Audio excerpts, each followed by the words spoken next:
menurut saya terjadi di hidup kita orang-orang yang di kelompok bawah, bukan pembesar, bukan penguasa, bukan pejabat, karena pejabat punya bagian sudah ya. Korupsi, tipu, tidak adil, ambil sana, ambil sini, baku sikut karena jabatan, itu di ayat 2 sampai dengan ayat yang ke-6, 4, perhatikan itu. Tapi khusus kita orang-orang kecil-kecil, ayat 5 sampai ayat 6 bagus sekali. Mari kita baca. Ayat 5 sampai ayat 6. 1, 2, 3. Janganlah percaya kepada teman. Janganlah mengandalkan diri kepada kawan. Sebab anak laki-laki, jagalah pintu mulutmu terhadap perempuan yang berbaring di pangkuanmu. Sebab anak laki-laki menghina ayahnya, anak perempuan bangkit melawan ibunya, menantu perempuan melawan ibu mertuanya, musuh orang ialah orang-orang seisi rumahnya. Ada kata hari ini, Bapak Ibu, saya dalam tugas sebagai seorang konselor menemukan bahwa inilah persoalan keluarga-keluarga Kristen dewasa ini, hari ini. Rutinitas rohani hanya menjadi formal saja. Tapi kenyataannya adalah anak yang ketua PAM bisa bakalahi dengan dia punya bapak. Mama yang ketua PW seenaknya maki temannya. Majelis yang rajin tanpa alpa 1 hari dengan seluruh peraturan yang berlaku dalam gereja ini, dalam ketaatannya, bisa selingkuh. Kenapa? Itulah kenyataannya hari ini. Suami istri yang di depan baik-baik saja, bertahan hanya alasan anak, tetapi mereka baku belakang seumur-umur. Pendeta datang bikin muka manis, senyum baik-baik dua-dua. Tiba-tiba satu lihat dari samping itu pakai mata sebelah, padahal mata bagus nih, karena takut pendeta lihat. Itu kenyataan hari ini. Saudara-saudara percaya, ini bukan sebuah kebetulan. Mengapa Mika bilang tetapi aku ini? Karena Mika mau memberitahukan supaya pengharapan baru itu ada. Dan berdasarkan tema kita, supaya Allah menjadi terang bagiku, supaya hati saya bersuka cita di minggu Advent ketiga ini, maka saya harus berbeda. Saya harus mengalami sesuatu yang membuat saya terang dan orang melihat terang itu pada saya. Jangan menjadi serupa dengan dunia ini.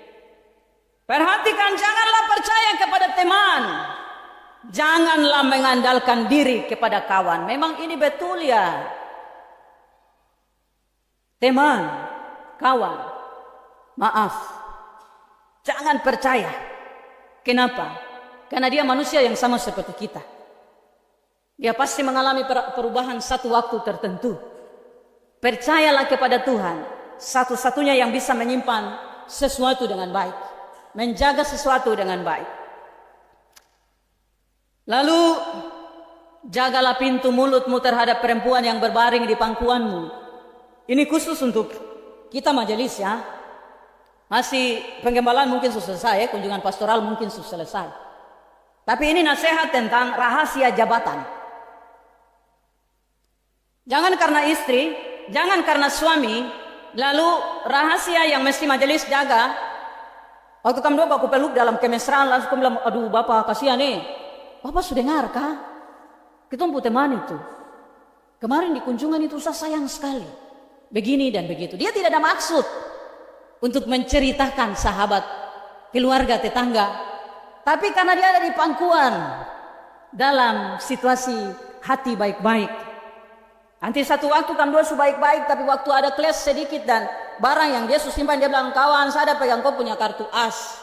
Saya tinggal banting, tak buka saja dan kau lihat apa yang terjadi. Waduh, kawan saya percaya kau baru. Ya, bagian ini benar-benar ada. Bersandarlah kepada Tuhan, jangan kepada manusia. Itu inti dari bagian ini. Orang tua dan anak hari ini jadi musuh dalam rumah sendiri. Orang tua sakit hati dengan anak yang kelakuan zaman modern. Anak sakit hati dengan orang tua yang tak mau mengerti dia. Mungkin di Solagrasa ini tidak ada orang tua yang bapak kejar anak dan parang kah, mama kejar anak dan batu kah. Tapi baku kejar dengan kata-kata itu biasa. Sudah terjadi. Ada orang tua mungkin bilang sama anak, kok ini siapa pu anak Padahal dia melahirkan. Itu dia pu anak. Kok ini kelakuan macam apa Dan itu ada. Nah, sehingga pelajaran penting yang pertama adalah supaya terang Allah ada di kita. Kita harus menjaga wibawa ilahi Allah yang ada di kita. Wibawa ilahi Allah itu seperti apa? Mika bilang, tetapi aku menunggu-nunggu Tuhan. Artinya, di tengah situasi kekacauan, di tengah situasi dunia yang hancur lebur dan bermasalah begini dan begitu, dia tidak terpengaruh dengan kekacauan itu. Dia tidak terpengaruh dengan kebiasaan-kebiasaan buruk itu. Tapi dia mengandalkan Tuhan. Dan ini sama dengan Rasul Paulus bilang, janganlah kamu menjadi serupa dengan dunia ini, tetapi berubahlah oleh pembaharuan budimu, sehingga kamu dapat membedakan mana yang baik dan yang berkenan kepada Allah dan yang sempurna. Itulah sebabnya juga dalam Yohanes 17 ayat 15, Tuhan Yesus dalam doanya berdoa dan bilang begini, ya Bapa, aku tidak meminta supaya engkau mengambil mereka dari dunia ini, tetapi supaya engkau melindungi mereka daripada yang jahat. Karena kejahatan itu ada di dunia ini sampai kapanpun. Tapi Tuhan tidak bilang, Tuhan Yesus tidak bilang, ambil orang sama-sama dengan saya. Tidak. Tuhan Yesus mengakui bahwa dunia ini penuh dengan kejahatan. Tapi dia bilang, Tuhan Allah Bapa saya jaga mereka dan lindungi mereka dari yang jahat. Karena itulah Yesus mengajar kita berdoa. Janganlah membawa kami ke dalam pencobaan. Karena di dunia ini ada banyak pencobaan. Tidak mungkin tidak ada. Bapak dan mama kan baru pegang tangan di rumah berdoa baik-baik. Bapak pergi kantor. Ada motor lewat di sebelah. Dengan nona manis satu pakai celana yang kain su habis. Loh? Bapak lihat ke sana. Mama bilang, weh lihat-lihat apa? Karena mama juga selihat. Tapi mama pura-pura cek. Bapak bilang tak ada. Mama balik muka. Padahal tadi dono sudah berdoa sama-sama di rumah baik-baik. Itu namanya pencobaan. Anak-anak punya pencobaan apa hari ini? Anak-anak yang dengar-dengar dan taat sama orang tua di rumah muka baik. Semua iyo mama, iyo bapak. Tapi waktu dia ketemu dia teman yang semua hidup dengan gadget, semua yang hidup dengan dunia modern, terus dia bilang, ay, kostan bikin rohani anak gereja, ager. Jangan kamu gabung-gabung dengan ager tuh, anak gereja tuh. Terus dia malu. Lalu dia putuskan ikut bergaul dengan mereka. Perilakunya di rumah baik, di luar tara baik. Kenapa? Itulah pencobaan. Karena itu jadilah terang. Dan terang itu harus ada di dalam kita. Untuk bagian ini, saya punya satu cerita. Ceritanya begini. Ada dua orang. Pace satu, dia mata buta. Pace ini dia mata buta, jadi malam-malam dia jalan baru dia bawa lampu. Dia pegang lenterna. Itu zaman dulu. Kalau sekarang mungkin kita bilang lampu otomatis. Pace buta itu dia pegang di jalan. Kira-kira kalau bapak ibu dong ketemu pace buta yang bawa lampu itu, bapak dong pikir bagaimana? Ibu dong pikir bagaimana? Ini orang aneh ya. Atau mungkin tuh tanya, bro, mata buta tapi aku bawa lampu. Maksudnya, kau tidak bisa lihat baru. Ya, itu pertanyaan yang sama. Orang yang lihat pace buta bawa lampu dong bilang, hei pace, kau bawa lampu untuk apa? Kau mata buta itu, bagaimana kau bisa lihat? Pace itu dijawab santai sekali begini. Dia bilang, saya tahu, saya punya mata buta. Karena itulah saya bawa lampu, supaya ada terang di saya. Yang pertama, kalau kamu yang mata tidak buta, lihat terang yang ada di saya bawah ini, kamu tidak tabrak saya. Karena kamu bisa lihat saya toh, karena ada terang itu. Tapi kalau saya mata buta, kamu tidak lihat saya, ya kamu tabrak saya. Yang kedua, memang saya punya mata buta. Jadi saya bawa lampu ini supaya kamu yang punya mata baik, tolong lihat jalan ini, baru bawa saya jalan di jalan itu. Jadi, itulah fungsi terang. Memancar dari dalam diri kita, menjadi berkat untuk orang lain. Memancar dari dalam diri kita, menolong orang lain. Itulah yang dimaksud dengan wibawa ilahi Allah. Dan kalau orang tidak hidup dalam wibawa ilahi Allah, biar lagi saya pendeta, saya tidak akan punya sinar. Karena sinar itu fungsinya dan sumbernya hanya datang daripada Allah. Itu yang harus dilakukan. Dan supaya sinar itu menyala, bukan mata jasmani, tapi mata rohani yang membawa terang ilahi Allah masuk ke dalam hidupnya. Dan menjadi berbeda dari dunia ini.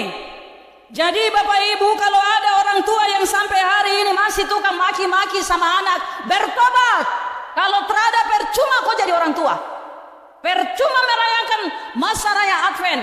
Kalau ada suami istri yang sampai hari ini masih tukang iri hati, yang masih cemburu diam-diam, bertobat. Supaya terang itu memancar dari hidupmu. Jangan hanya datang ke gereja formalitas, duduk main HP di dalam gereja, foto-foto selfie di dalam gereja. Tidak mengerti firman Tuhan, pulang hidup kembali seperti kemarin, tidak ada perubahan, tidak ada transformasi, tidak mengalami pertobatan, maka Tuhan tidak akan menerangi hidup saudara. Dan saudara tidak memperlihatkan wibawa Allah dalam terang ilahi yang sesungguhnya. Itulah yang Mika bilang, tetapi saya tak akan sama dengan dunia ini. Saya akan menjadi berbeda. Sehingga jangan percuma saudara datang ibadah, lalu sia-sialah ibadahmu. Yang kedua, kalau wibawa terang ilahi Allah telah memancar dari hidup kita, maka perhatikan apa yang dikatakan oleh Mika selanjutnya.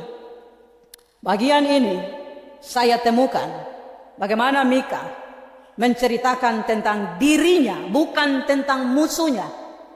Saya tidak bicara tentang musuh, karena musuh itu bagian lain. Tapi saya bicara tentang diri pribadi yang menjadi kepentingan kita dengan Tuhan. Perhatikan ayat yang ke-9 dan beberapa bagian di ayat yang ke-8. Bagian ini menunjukkan kalau seseorang mau mengalami pengharapan baru, seseorang mau mengalami Tuhan yang menjadi terangnya, selain yang pertama adalah memperlihatkan terang dan wibawa Allah di dalam dirinya yang berbeda dengan dunia ini. Yang kedua adalah orang ini, kita, saudara, harus mengakui otoritas ilahi Allah di hidup saudara. Otoritas ilahi Allah akan menuntun seseorang pada dua hal yang dibicarakan oleh Mika di ayat yang ke-9. Perhatikan, Mika bilang begini, aku akan memikul kemarahan Tuhan, sebab aku telah berdosa kepadanya, sampai ia memperjuangkan perkaraku dan memberi keadilan kepadaku, membawa aku ke dalam terang, sehingga aku mengalami keadilan. Bapak Ibu Saudara, mengakui otoritas Allah itu bilang begini, Tuhan, saya percaya, saya sadar, percaya dan sadar. Yang pertama, sadari tentang kesalahan dan harus selalu mengaku dosa. Itu orang yang benar-benar tahu bahwa Allah berkuasa. Maka orang ini akan juga sadar bahwa dia orang yang berdosa. Mengaku dosa itu sangat penting supaya kita dibersihkan dan terang Allah berkuasa di dalam kita. Pengakuan dosa setiap hari Minggu kita lakukan. Tapi kalau pengakuan dosa seperti kata-kata yang ditulis, kita cuma ikut baca saja, terus kita tidak mengerti itu apa, nanti kita pulang sama saja, masih pulang dengan sakit hati, masih pulang dengan iri hati, masih pulang dengan kemarahan, masih pulang dengan tidak ada pengharapan pada Tuhan, karena kita tidak tahu bagaimana mengaku dosa. Saudara kekasih di dalam Tuhan, sadari kekurangan kita dan siap menerima kesalahan. Itu bukan hal yang mudah. Itu bukan sesuatu yang gampang. Sangat sulit mempraktekkan orang tua bilang minta maaf kalau salah. Tapi suami istri kalau bakal lain, minta maaf itu sulit keluar dari mulut seseorang. Seringkali kita ada di sana. Karena itu otoritas Allah itu amat sangat penting. Yang kedua, seseorang yang mengakui otoritas Allah akan menunggu waktu Tuhan untuk melakukan keadilan, untuk melakukan kebenaran, untuk membuktikan apa yang ia harapkan. Sehingga bagian ini bagus sekali. Kalau kita sedang menanti jawaban Tuhan, otoritas Allah yang bekerja untuk memancarkan keadilan dan sinar itu. Hanya orang yang bergantung pada otoritas Allah, yang percaya sungguh bahwa seluruh proses perjalanan hidupnya ia tanggung, dan Tuhan punya rancangan di waktu yang tepat. Dan itulah yang dimaksud dengan otoritas ilahi Allah yang membawa pengharapan. Otoritas ilahi Allah yang menjanjikan terang itu di dalam hidup seseorang. Dan yang terakhir, Bapak Ibu Saudara, jika kita telah mengakui otoritas ilahi Allah, jika kita telah memancarkan, memperlihatkan wibawa Allah, maka kita akan mengalami sesuatu yang terjadi yang namanya kemuliaan Allah. Perhatikan bagian ini. Dikatakan oleh Mika, sampai ia memperjuangkan perkaraku dan memberi keadilan kepadaku, membawa aku ke dalam terang sehingga aku mengalami keadilan. Itu kemuliaan Tuhan. Jadi Bapak Ibu Saudara, siapa yang hari ini percaya bahwa Allah memberi wibawa baginya? Ada yang percaya Allah memberi wibawa ilahi baginya? Atau saudara masih ragu bahwa saya tidak punya wibawa ilahi dari Allah? Sayangnya, kalau sejauh ini saudara menjadi orang Kristen yang masih meragukan wibawa ilahi Allah bagi saudara, setiap orang Kristen yang percaya kepada Allah di dalam Yesus Kristus, ketika merayakan Advent ini, sesungguhnya sedang merayakan kekuatan dan kuasa wibawa ilahi Allah. Kekuatan dan kuasa wibawa ilahi Allah yang kemudian membuat orang Kristen yang percaya itu. Apakah saudara mengakui otoritas Allah di hidup saudara? Mengaku? Kalau terada otoritas Allah, percuma juga menjadi orang Kristen. Otoritas Allah yang kita akui menuntun kita untuk selalu menyadari siapa kita dan menuntun kita untuk bertobat. Lalu bilang, Tuhan saya percaya rancangan Tuhan, Tuhan saya percaya pembaharuan Tuhan, Tuhan saya percaya sesuai waktu Tuhan saya akan mengalami janji Tuhan yang ilahi di dalam hidup saya. Kalaupun keinginan saya tidak tercapai, kalaupun rencana saya tidak tercapai, kalaupun kemauan saya jauh dari apa yang saya lihat hari ini, tapi saya percaya otoritas Allah berkuasa atas hidup saya. Maka kemuliaan Tuhan akan terpancar dari hidup saudara. Dan orang akan bilang, bro, terima kasih kau bawa lampu itu sama orang buta tadi. Mungkin seorang anak tidak bilang sama bapak, mama terima kasih tiap hari. Atau istri sama suami.